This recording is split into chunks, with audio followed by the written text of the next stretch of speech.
e a nossa oração vai ser atendida no alto do trono de Deus. Então feche os seus olhos e junto comigo, não quero ninguém com a boca fechada, agora eu não vou ver porque a máscara está no bolso. Hoje ninguém quer tirar a máscara porque está frio, mas eu quero ver voz, eu quero ver clamor, eu quero ver pessoas adorando, invocando o nosso Deus. Ô, Gló! Sim, irmãos, o frio vai embora. É! Em nome de Jesus. Soberano Deus, em nome de teu Filho, de nosso Senhor e nosso Salvador Jesus, nos colocamos diante da tua presença, Senhor. Não só eu, mas toda a sua igreja. A tua igreja, Senhor, neste momento, ela está adornada. Ela está preparada, Senhor. Nós preparamos o culto com adoração, com louvores, com orações, para que o Senhor, meu Deus, meu Pai, possa nessa noite se alegrar. Olhar logo no teu trono e ver que tem um povo, Senhor. Um povo filho de Abraão que te clama na face dessa terra. Meu Deus, em nome de teu Filho, eu peço que o Senhor venha sondar os corações nessa noite. Eu não conheço a necessidade de cada um que está aqui, mas tu conheces a vida do Pai. Tu sabes, meu Deus, o que teus filhos devem que deixar, Senhor, para poder estar na casa do Senhor esta noite.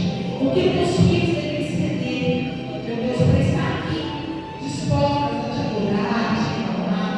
Então, meu Deus, nesta noite, Pai, como todas as noites em que estamos aqui, o Senhor tem feito maravilha, prodígios, meu Deus.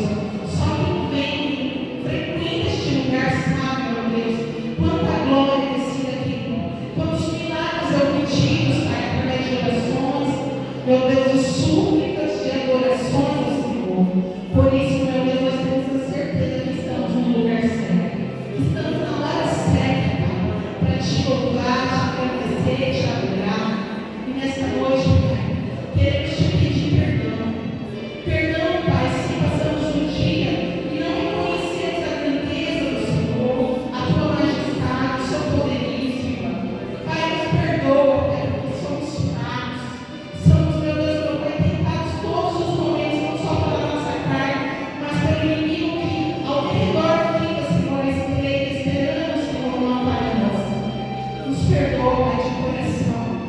Porque assim como eu creio, Deus, que a tua igreja te ama, ela te adora, meu Deus. Pai, não conseguimos mais viver sem ti. A tua presença, meu Deus, é essencial, assim como o ar que respiramos, Pai, que nos mantém vivo. É assim, Pai, a tua presença. Sem ela nada podemos fazer, sem ela nada podemos viver. Por isso, meu Senhor, tenha piedade de nós. Escuta-nos, ó Senhor, do alto do teu trono. Ouve, Senhor, o nosso clamor. Ouve não só minha voz, mas a voz de cada um que se encontra neste lugar. Meu Deus, estamos aí, Pai, em volta das muralhas. Algumas pessoas que estão aqui já conseguiram derrubar essa. Outros, não foi o momento ainda aqui, mas eu creio que hoje é o dia, Pai. Hoje é o dia que o teu povo vai, Senhor, passar em volta dessa muralha e vai quebrar ela. Nós vamos, Senhor, junto com essas pessoas, louvar, glorificar, meu Deus, ficar contente com a vitória do nosso nome, Pai. Meu Deus, em nome de teu Filho, eu te suplico, eu te imploro, derrama da tua unção, Pai. Derrama do teu poder de forma, Senhor, a qual nós nunca teremos vivido, Pai, porque nós queremos viver. Meu Deus, em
pedindo força para Deus. Você está aqui às vezes pensando em desistir. A enfermidade bateu na porta. A crise financeira entrou. Só tem briga lá na sua casa. Não tem dinheiro para o aluguel, não tem dinheiro para a compra. Lá no trabalho é só tribulação. Aí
Nessa história que Deus fala, ele pede a Abraão que Abraão leve seu filho para um monte, né?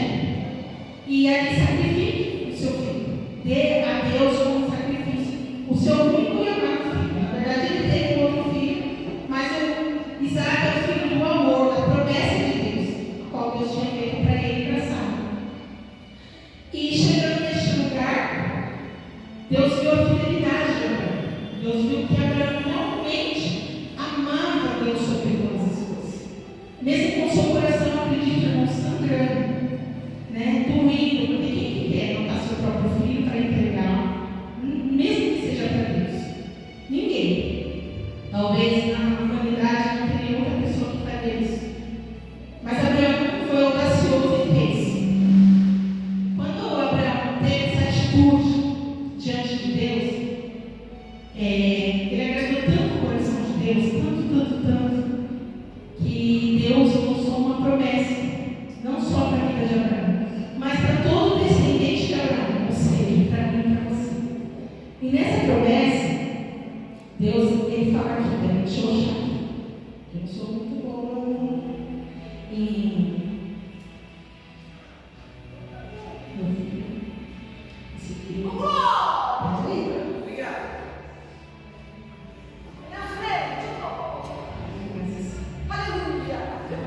Então disse o Senhor: não estenda a mão sobre o rapaz e nada lhe faça, pois agora sei que temes a Deus.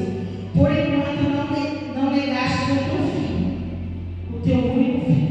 Tendo Abraão erguido os olhos, viu atrás de si um cordeiro preso pelos chifres entre os arbustos, e tomou Abraão o carneiro e ofereceu-lhe o holocausto em lugar de seu filho.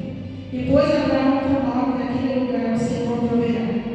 Daí dizer até o dia de hoje,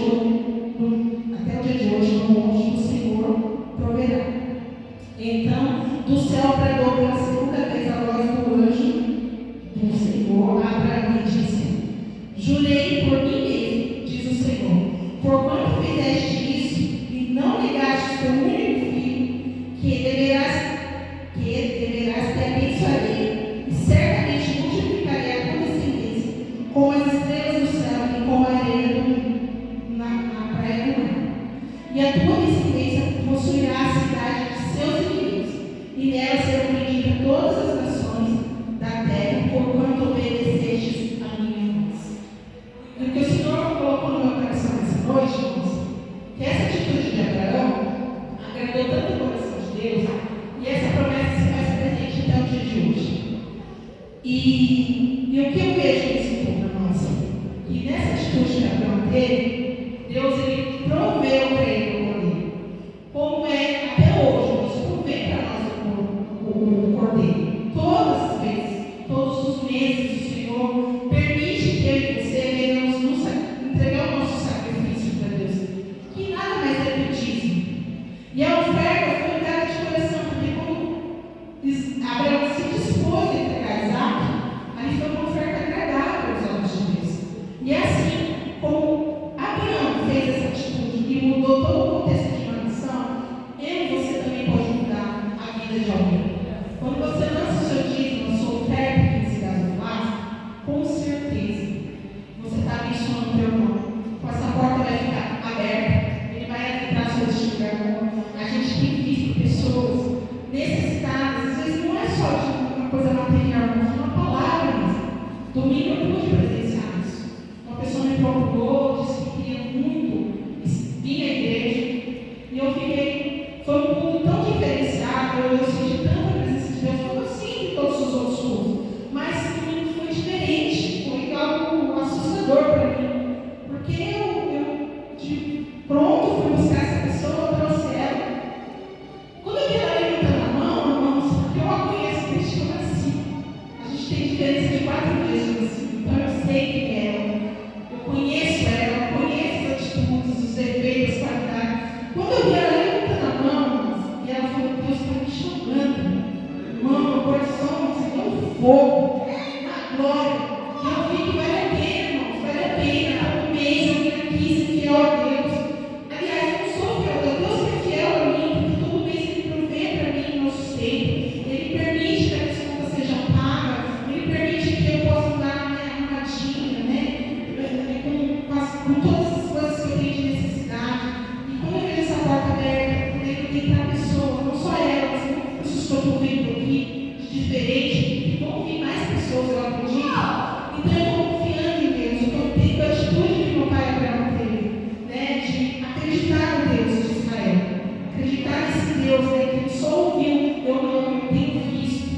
Eu vejo em cada pessoa que está aqui, eu vejo Deus. Eu vejo em cada pessoa que conta sobre o milagre, quanto Deus é bom e generoso. Então, irmãos, não, é nessa noite medita nessa palavra. Eu fiquei maravilhada em casa quando eu vi, porque embora a gente leia muitas vezes a Bíblia, sempre está ouvindo pregações, é sempre uma novidade. Deus sempre traz uma novidade. E nunca vai ser do jeito que eu e você quer, vai ser do jeito que Deus quer. Então, mesmo que você não tenha hoje, entrega o seu sacrifício, entrega aquilo a ti, que você mais ama na mão de Deus. Se é aquela pessoa que você quer que Deus converta, entrega ela na mão de Deus. Entregue ela como sacrifício. Entregue o seu problema que você acha que é impossível nas suas mãos, mas tudo é possível com o nosso Deus. Né? Atrás das cadeiras tem os envelopes. Quem não puder fazer isso de forma física, faz também pelo banco, fazer um PIX, fazer uma transferência.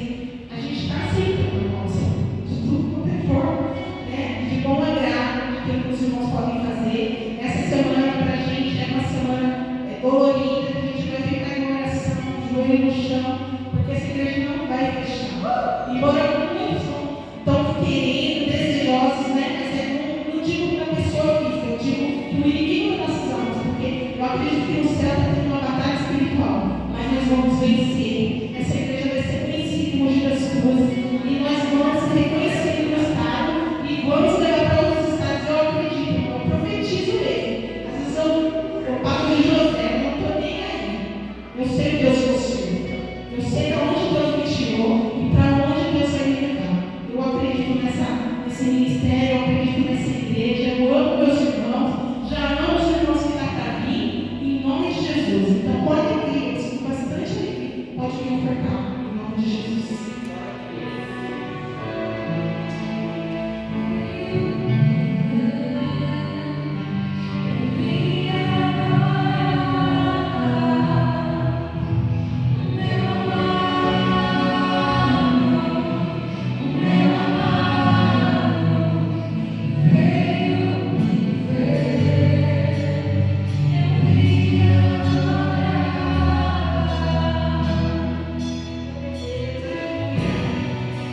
Bendito seja o nome do Senhor. Vamos esperar. Glória a Deus, aleluia. Irmãos, estenda as suas mãos para cá e com muita gratidão vamos agradecer a Deus e abençoar esses irmãos que hoje puderam nos ofertar, e vamos também levar a nossa vez. Aquele que não pode ofertar, eu creio que em nome de Jesus vai ter abundantemente para trazer para o Senhor. Altíssimo Deus, em nome de teu Filho, quero te agradecer pela importância, Senhor, hoje atingida da parte do Senhor, através dos teus servos. O Senhor veio multiplicar 100 vezes mais na vida de cada um que pôde ofertar, e 1000 vezes mais naquele que não pôde, Senhor. Porque eu acredito no meu coração que aquele que não pôde, Pai, ficou morrendo de vontade de vir aqui, de pegar o envelope, de entregar o seu dízimo, a sua oferta.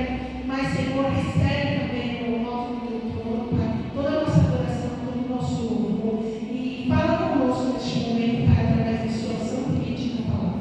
Eu agradeço ao Senhor por tudo, pela oportunidade, em nome de Jesus. Amém?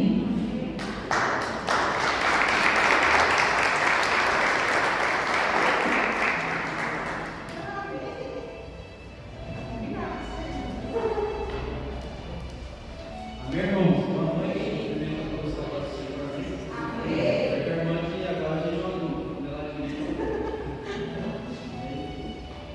Irmãos, estou feliz mais uma vez de estar na casa do Senhor, podendo ministrar a sua palavra. Creio que Deus vai falar nos nossos corações também. Sem perca de tempo, Evangelho segundo escreveu João, capítulo 12. Hoje nós vamos falar dessa grande mulher.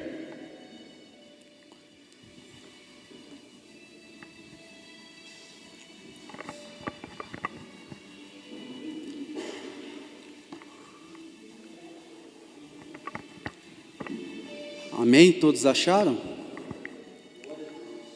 Capítulo 12 de João. O tema é: Jesus é ungido em Betânia. 6 dias antes da Páscoa, Jesus chegou a Betânia, onde vivia Lázaro, a quem ressuscitara dos mortos. Ali prepararam um jantar para Jesus. Marta servia, enquanto Lázaro estava à mesa com ele. Então Maria pegou um frasco de nardo puro, que era um perfume caro, derramou-o sobre os pés de Jesus e os enxugou com os seus cabelos. E a casa encheu-se com a fragrância do perfume. Mas um de seus discípulos, Judas Iscariotes, que mais tarde iria traí-lo, fez uma objeção: por que este perfume não foi vendido e dado aos pobres? Seria 300 denários. Ele não falou isso porque se interessava pelos pobres, mas porque era ladrão, sendo responsável pela bolsa de dinheiro. Costumava tirar o que nela era colocado. Respondeu Jesus: deixe-a em paz, que o guardou para o dia do meu sepultamento. Pois os pobres vocês sempre terão consigo, mas a mim vocês nem sempre terão. Enquanto isso, uma grande multidão de judeus, ao descobrir que Jesus estava ali, veio não apenas por causa de Jesus, mas também para ver Lázaro, a quem ele ressuscitara dos mortos. Amém, irmãos? Curva a sua cabeça, vamos orar ao Senhor. Ó Deus bendito, de amor e graça, neste momento, ó Pai, nós nos colocamos na Tua presença mais uma vez para pedir a Tua graça, Senhor. Eu peço a Ti a Tua graça sobre a minha vida, para que eu fale, ó Deus, aquilo que o Senhor colocou no meu coração, Pai. Que eu seja um mensageiro do Senhor. O Senhor sabe por que trouxe essa palavra esta noite. Pessoas aqui, ó Deus, precisam ouvir esta palavra. A Tua palavra diz que quem tem ouvidos ouça, que o Espírito diz à igreja. Prepara os nossos corações, ó Senhor, para receber a Tua palavra. Tira toda a distração, tudo aquilo que venha, Senhor Deus, tomar, ó Deus, a nossa atenção. Em nome de Jesus eu te peço. Amém. Podeis assentar. Amém. Irmãos, de todos os 4 evangelhos, o que eu mais amo é o de João. Martinho Lutero também, ele ama a carta de Romanos, que foi por onde ele se converteu, mas o livro que ele mais gosta de toda a Bíblia, que ele gostava, era o livro de João. O evangelho que João escreveu, ele traz a intenção de relatar Jesus como Deus, Jesus como Filho de Deus. É por isso que no capítulo 1 ele começa dizendo: no princípio era o verbo, e o verbo estava com Deus, e o verbo era Deus. E no versículo 14 do capítulo 1 de João ele diz: e o verbo se fez carne e habitou entre nós, cheio de graça e de verdade.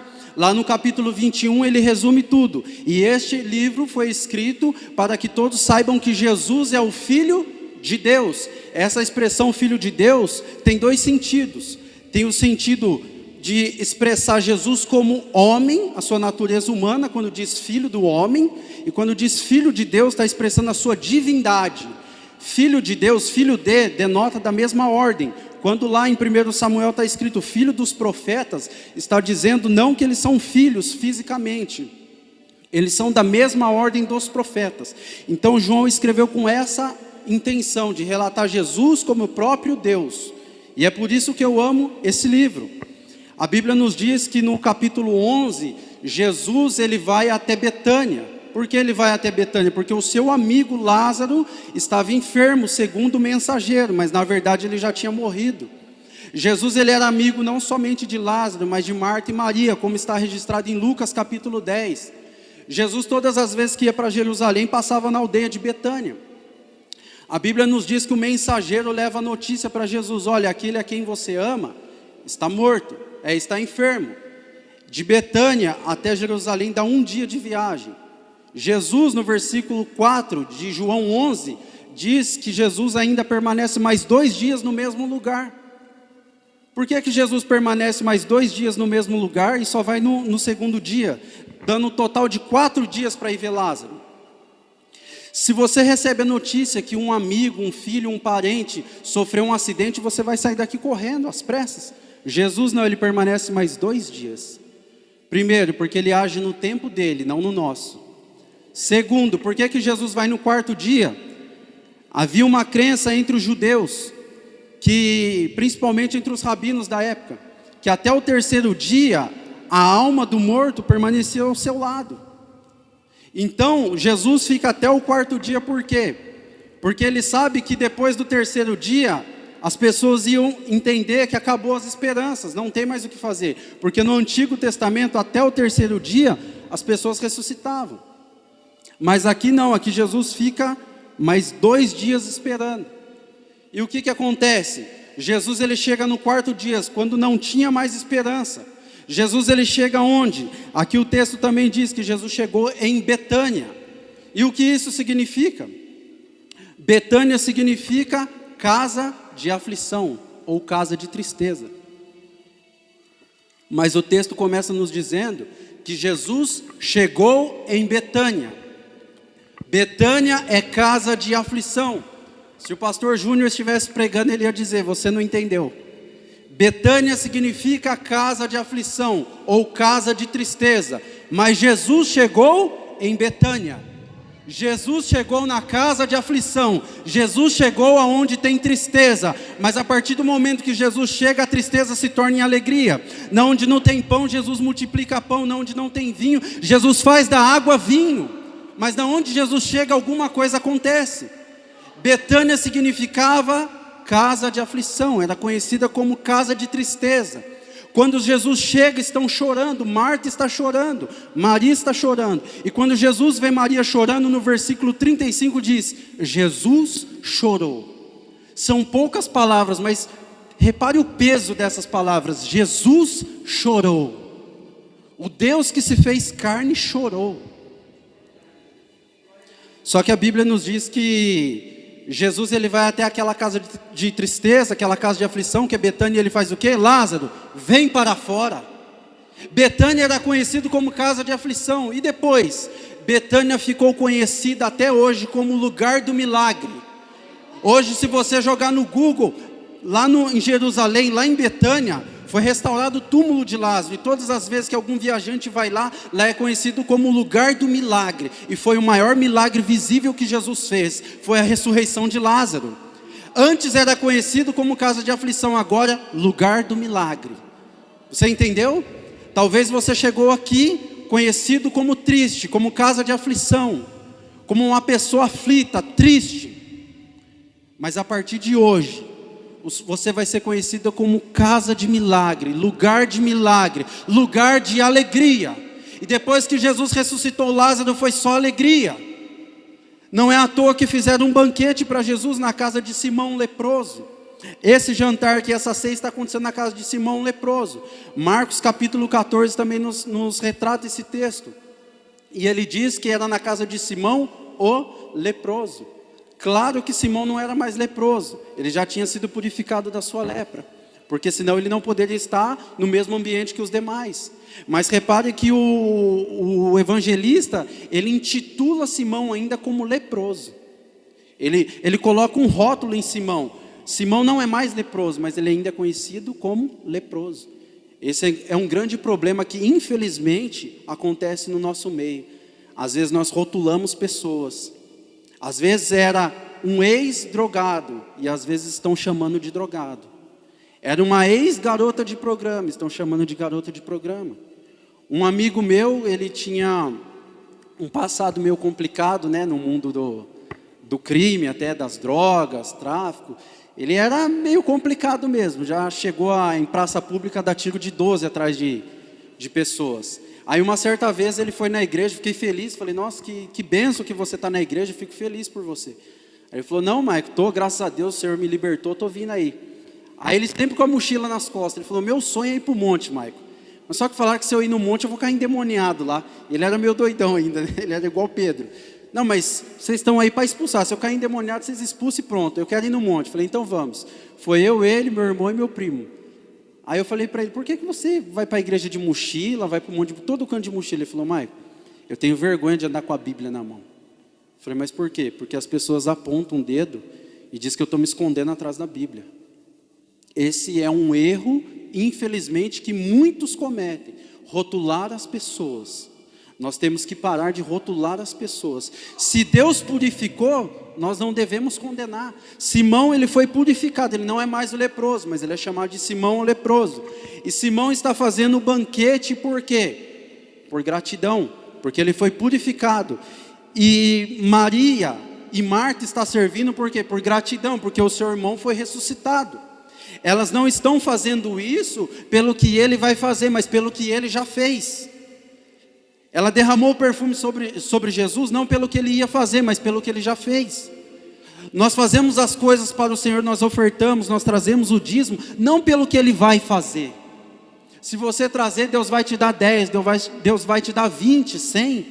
Sim, se você trouxer, se você abençoar a casa do Senhor, você vai ser abençoado. Mas não é essa a intenção. Eu trago por gratidão a Deus, pelo que Ele fez. E o que é que Ele fez? Ele me deu saúde, Ele me deu inteligência para trabalhar, Ele me deu oportunidade de trabalho, tudo vem dEle. Por Ele, por meio dEle são todas as coisas. Então é por isso que Simão está fazendo esse banquete. Só que a Bíblia diz que depois que Ele ressuscitou Lázaro, no capítulo 11, no versículo 53, está escrito: daquele dia em diante resolveram tirar-lhe a vida, resolveram matar Jesus. Porque os fariseus, os escribas, os judeus, eles tinham inveja de Jesus. E quando Jesus ressuscitou Lázaro, que foi o maior milagre visível de Jesus, o que aconteceu? Muitos creram em Jesus. Então eles ficaram indignados de ver que a multidão estava seguindo a Jesus. Então eles tramaram: vamos matar Jesus. Jesus era uma pessoa boa, eles não perseguiam a Jesus porque Jesus era uma pessoa ruim. Lá no capítulo 10 de João, no versículo 30, que Jesus diz: eu e o Pai somos um, eles ficam indignados, pegam pedras para apedrejar Jesus. Jesus diz: por que vocês querem me apedrejar? As obras que eu faço não são boas? Eles dizem: não, as obras que você faz, os milagres são muito bom. Mas o problema é que você, sendo homem, faz de ti mesmo Deus. Então, por causa da inveja, por causa do ministério de Jesus, eles estavam perseguindo a Jesus. Só que enquanto eles estavam tramando aqui no versículo 53 em matar Jesus, lá em Mateus capítulo 26, Jesus já tinha dito aos discípulos: olha, daqui 2 dias eu serei entregue na mão dos pecadores e serei crucificado. Enquanto eles estavam tramando o que fariam com Jesus, Jesus já tinha dito o que iria acontecer com a sua vida. Ou seja, Jesus estava sempre um passo à frente. Jesus está sempre um passo à frente. Pessoas podem falar, tramar, fazer planos a seu respeito, mas Jesus está sempre um passo à frente. E eles disseram no versículo 56, será que ele virá à festa? Ele não vai vir à festa. Porque Jesus, depois que ressuscita Lázaro, ele vai para próximo do deserto de Efraim. Porque eles queriam tirar a vida de Jesus. Então Jesus vai para o deserto de Efraim. Só que eles estão falando, Jesus certamente não vai vir para a festa. Eles estão ali julgando aonde Jesus iria. Eles estavam determinando os passos de Jesus, o que seria de Jesus, até onde Jesus iria, aonde Jesus estaria. Mas eu quero te dizer, o único que direciona os nossos passos e que determina o nosso futuro é Deus. Enquanto eles estavam dizendo que Jesus não iria à festa, Jesus não somente foi a Jerusalém, como no versículo 12 tem a entrada triunfal. Jesus foi e foi montado no jumentinho, foi recebido por toda a cidade, que cantava: Hosana nas alturas, bendito é o que vem em nome do Senhor. Ele foi e foi glorificado. Quantas vezes já falaram a seu respeito? Certamente o pastor Júnior não vai chegar lá. Certamente a pastora não vai. Certamente você não vai chegar. Quantas pessoas não te deram nada, mas se esqueceram que quem está no controle é o Senhor. E operando Ele, quem impedirá?